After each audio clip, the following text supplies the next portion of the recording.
میں یہ چاہتا تھا کہ کچھ بات سلسلہ وار شروع ہو، اور اس کی وجہ یہ ہے کہ ہم لوگ الحمدللہ نماز روزے وغیرہ کرتے ہیں، شریعت کے احکامات کو پورا کرنے کی کوشش کرتے ہیں، لیکن ہماری زندگی جو ہے وہ بہاؤ کے اندر بہتی ہوئی چیز کی مانند ہے کہ پانی کے ساتھ بہے چلے جا رہے ہیں۔ کیا اللہ کے رسول اس دنیا میں اسی لیے تشریف لائے تھے؟ کیا یہ دین اسی لیے بھیجا گیا تھا کہ دنیا کی روش کے ساتھ ہم بھی چل پڑیں، یا اس لیے بھیجا گیا تھا کہ حق کو واضح کریں چاہے دنیا کا رخ اس کے خلاف ہی کیوں نہ ہو؟ تو اس سلسلے میں نماز روزے اور دوسری چیزوں کی اہمیت بچپن سے سنتے چلے آ رہے ہیں۔ میں یہ چاہتا تھا کہ حالات جو اللہ کے رسول نے بیان فرمائے تھے ان کے اوپر سلسلہ وار بات۔ نبی کریم علیہ الصلاۃ والسلام آخری نبی ہیں، اور نبی کریم علیہ الصلاۃ والسلام سے پہلے کم و بیش سوالات انبیاء کرام علیہ الصلاۃ والتسلیم تشریف لائے ہیں، اور ان کی شریعتیں آج دنیا میں موجود نہیں، لیکن قرآن کریم نے اس بات کا اعلان کیا ہے کہ تمام انبیاء کرام نے ایک ہی پیغام دنیا کو دیا ہے، لہذا نبی کریم علیہ الصلاۃ والسلام کا جو پیغام ہے وہ وہی پیغام ہے جو اس سے پہلے دوسرے انبیاء کرام لے کر آتے رہے۔ سوال یہ ہے کہ کیا میں اس سلسلے کو شروع کروں یا نہ کروں؟ بات یہ ہے کہ نبی کریم علیہ الصلاۃ والسلام نے جس طریقے سے امت کو حق کا راستہ دکھلایا ہے، اسی طریقے سے نبی کریم علیہ الصلاۃ والسلام نے امت کو آنے والے احوال کے بارے میں بھی بتایا، تاکہ ان احوال کے اندر اپنے ایمان کی بھی حفاظت کریں اور یہ بھی معلوم ہو کہ اس حالت میں ہم کو کرنا کیا ہے۔ ہم نبی کریم علیہ الصلاۃ والسلام نے جو احکامات ہم تک پہنچائے تھے ان میں سے ایک چیز کو خوب بیان کرتے ہیں جو کہ ہمارے عمل سے متعلق ہے، نماز روزے اور عبادتوں سے متعلق ہے، لیکن نبی کریم علیہ الصلاۃ والسلام کی دوسری باتیں جو نبی کریم علیہ الصلاۃ والسلام نے امت کے احوال سے متعلق بیان فرمائی تھی ان کو نہ تو کوئی جانتا ہے اور نہ کوئی جاننے کی کوشش کرتا ہے۔ اور اللہ کے رسول کے ان کے بیان کرنے کے پیچھے مقصد کیا تھا؟ کیا اللہ کے رسول بلا وجہ کوئی بات کیا کرتے؟ اس کے پیچھے مقصد یہی تھا کہ جب وہ حالات دنیا کے اندر رونما ہوں اور دنیا کے اندر وہ حالات آ جائیں تو میرے پیروکار اس وقت کون سا راستہ اختیار کریں، یہ ان کو معلوم ہو، اس لیے اللہ کے رسول نے یہ تمام باتیں بیان فرمائی۔ لہذا میں بات کو لمبا نہ کرتے ہوئے اس دفعہ تو صرف اس کا ایک خاکہ میں آپ کے سامنے رکھ دیتا ہوں۔ نبی کریم علیہ الصلاۃ والسلام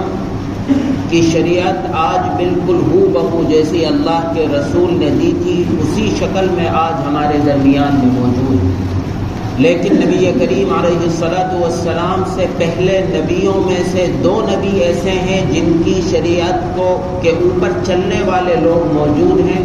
اور ان کا دعویٰ بھی یہی ہے کہ ہمارے پاس ہمارے نبی کی شریعت موجود ہے، جبکہ سچائی یہ ہے کہ وہ شریعت تبدیل کی جا چکی ہے، وہ شریعت اپنی اصلی حالت میں آج موجود نہیں۔ لیکن اس کے باوجود اس دنیا کے اندر بسنے والے لوگوں میں ان 3 لوگوں کے علاوہ باقی جتنے لوگ دنیا کے اندر موجود ہیں، وہ ہندو ہوں، وہ بدھسٹ ہوں، وہ جینی ہوں، وہ آپ کے سکھ ہوں یا اور کوئی برادری ہو اور کوئی قوم اور کوئی مذہب ہو،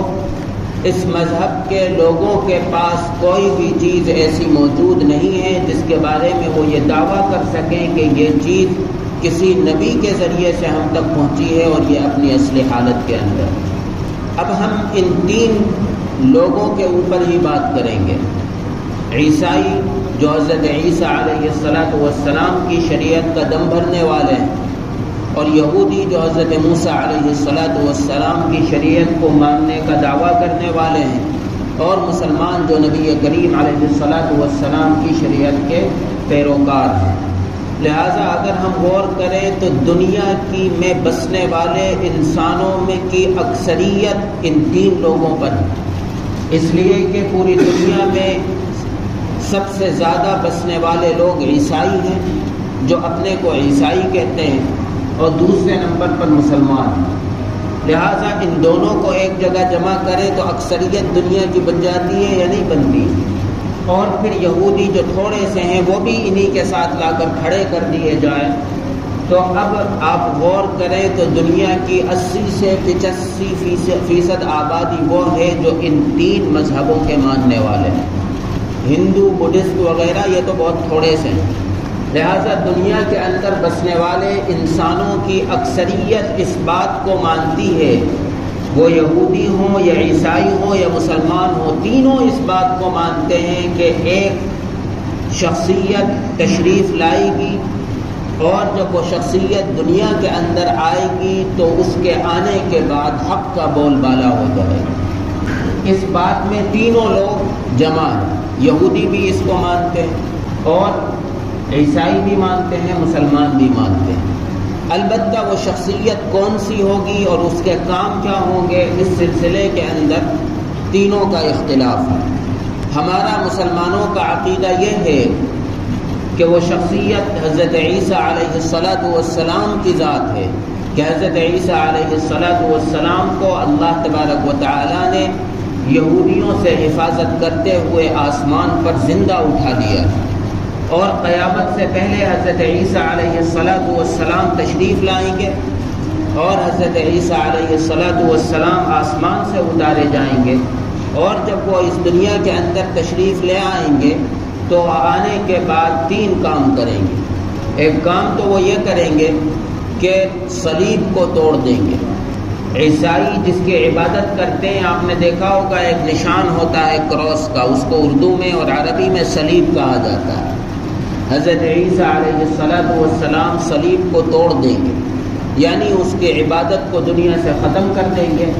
اسی طریقے سے خنزیر کو دنیا سے ختم کر دیں گے۔ خنزیر جیسے پلید جانور کا گوشت اس دنیا کے اندر حضرت عیسیٰ علیہ السلام حرام قرار دے دیں گے، اور اس کو پھر نہیں کھایا جائے گا۔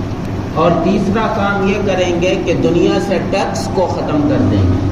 اور انصاف کا بول بالا ہو جائے گا۔ ہمارا عقیدہ یہ ہے، اور عیسائیوں کا عقیدہ یہ ہے کہ آنے والی وہ ذات حضرت عیسیٰ علیہ السلام ہی کی ہے، لیکن ان کے عقائد یہ ہیں کہ حضرت عیسیٰ علیہ السلام کو یہودیوں نے سولی پر چڑھا دیا تھا، اور پھر 3 دن کے بعد حضرت عیسیٰ علیہ السلام آسمان کی طرف چلے گئے، اور پھر وہ دنیا کے اختتام سے پہلے آخر وقت میں تشریف لائیں گے، اور جب وہ آئیں گے تو عیسائی دنیا کے اندر غالب آ جائیں گے، اور تمام لوگ عیسائیت مذہب کو اختیار کر لیں گے، اور کوئی مذہب اس دنیا کے اندر نہیں رہے گا، اور جو عیسائی پہلے مر چکے ہیں وہ آسمان میں بیٹھ کر ان تمام چیزوں کا نظارہ کریں گے۔ یہ ان کا عقیدہ ہے۔ اور یہودیوں کا عقیدہ یہ ہے کہ حضرت داؤد علیہ السلام کی اولاد میں سے ایک شخص آئے گا جس کو القائد المنتظر وہ کہتے ہیں، کہ وہ وہی مسیح ہوں گے۔ ان کی کتابوں میں اس کا نام مسیح ملتا ہے، کہ یہ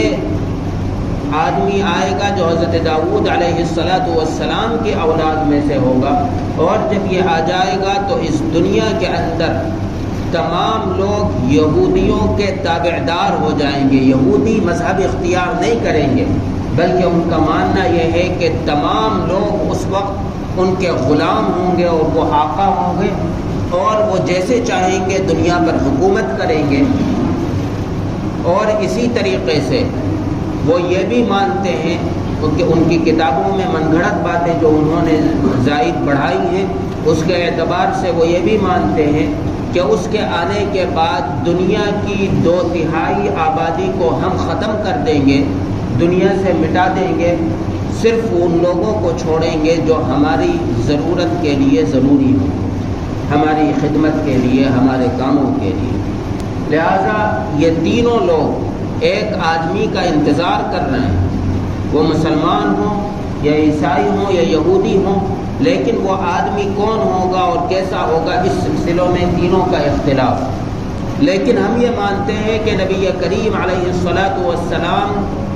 کی شریعت آج اپنی اصلی شکل کے اندر موجود ہے اور ان دونوں کی شریعتیں تبدیل کی جا چکی ہیں، اس لیے قابل اعتماد بات یہ ہوگی جو نبی کریم علیہ السلام بیان فرمائی۔ لہذا میں اسی کے اوپر ایک سلسلہ چلانا چاہتا ہوں کہ آپ حضرات کو یہ معلوم ہو کہ دنیا اللہ کے رسول کے ارشادات کے مطابق کہاں جا رہی ہے اور ہم کس زمانے کے اندر زندہ ہیں، اور اس زمانے میں زندہ رہنے والوں کے لیے اللہ کے رسول نے کون سا راستہ بیان فرمایا ہے، اور دنیا میں کس طریقے سے اور کس ذہنیت کے ساتھ زندہ رہنا ہے، یہ تمام باتیں آپ کے سامنے رکھی جائیں تاکہ ہمارا سوچنے کا انداز وہ ہو جو اللہ کے رسول اس امت کو دینا چاہتے ہیں۔ میں اس سلسلے میں دو باتیں اور بتلا دیتا ہوں کہ جب ہم اس بات کو شروع کرتے ہیں تو گویا کہ ایک نئے باب کو اور ایک نئی چیز کو آپ کے سامنے رکھنا چاہتے ہیں جس کو احادیث کے اندر دجالیت کے ساتھ بیان کیا گیا، اور دجال اس دنیا کے اندر آئے گا، وہ کون ہوگا اور کیا ہوگا، اور اس کے آنے سے اس دنیا پر کیا اثرات مرتب ہوں گے، اور اس کے آنے سے پہلے کی دنیا کیسی ہوگی، یہ تمام باتیں آپ کے سامنے رکھی جائیں۔ لیکن دجال کے آنے کے ساتھ ساتھ دو مزید روحانی شخصیات کے آنے کا بھی ذکر ہے، جس میں پہلے حضرت مہدی ہیں اور دوسرے حضرت عیسیٰ ہیں۔ لہذا اس طریقے سے ہماری یہ جو بات چلے گی یہ تین شخصیات کے اوپر چلیں گی، جس میں سے دو اللہ تبارک و تعالیٰ کے منتخب کردہ ہیں اور ایک اس دنیا کے اندر امتحان کے لیے اللہ کی طرف سے بھیجا جائے گا، جس کو دجال کہا جاتا ہے۔ لہذا جب ہم ان تین لوگوں کے اوپر بات کریں گے تو میں اپنی بات کے اندر پہلے رکھوں گا ان دونوں روحانی شخصیات کو۔ سب سے پہلے حضرت مہدی پر بات ہوگی، پھر حضرت عیسیٰ پر بات ہوگی، اور تیسرے نمبر پر دجال پر بات ہوگی، جبکہ ترتیب ان کے آنے کی جو ہے وہ اس کے خلاف ہے۔ ترتیب یہ ہے کہ سب سے پہلے حضرت مہدی آئیں گے، پھر دجال آئے گا، اور سب سے بعد میں حضرت عیسیٰ آئیں گے، لیکن ہم حضرت عیسیٰ کو پہلے بیان کریں گے، دجال کو بعد میں بیان کریں گے۔ لہذا ہم اپنی بات کو شروع کریں گے حضرت مہدی سے، کہ حضرت مہدی کا تذکرہ جب شروع کیا جائے گا تو اس میں تین قسم کے سوال ہوں گے۔ پہلا سوال تو یہ ہوگا کہ مہدی کون ہوں گے، اور دوسرا سوال یہ ہوگا کہ مہدی اس دنیا کے اندر کیوں تشریف لائیں گے، اور تیسرا سوال یہ ہوگا کہ مہدی کے آنے کی کیا ضرورت ہے، کیوں اللہ تبارک و تعالی ان کو بھیجے گا۔ اگلے ہفتے سے اس کے اوپر ہم سلسلہ شروع کریں گے۔ اللہ تبارک و تعالی ہم تمام کو نبی کریم علیہ الصلاۃ والسلام کے طریقے پر چلنے کی توفیق عطا فرمائے۔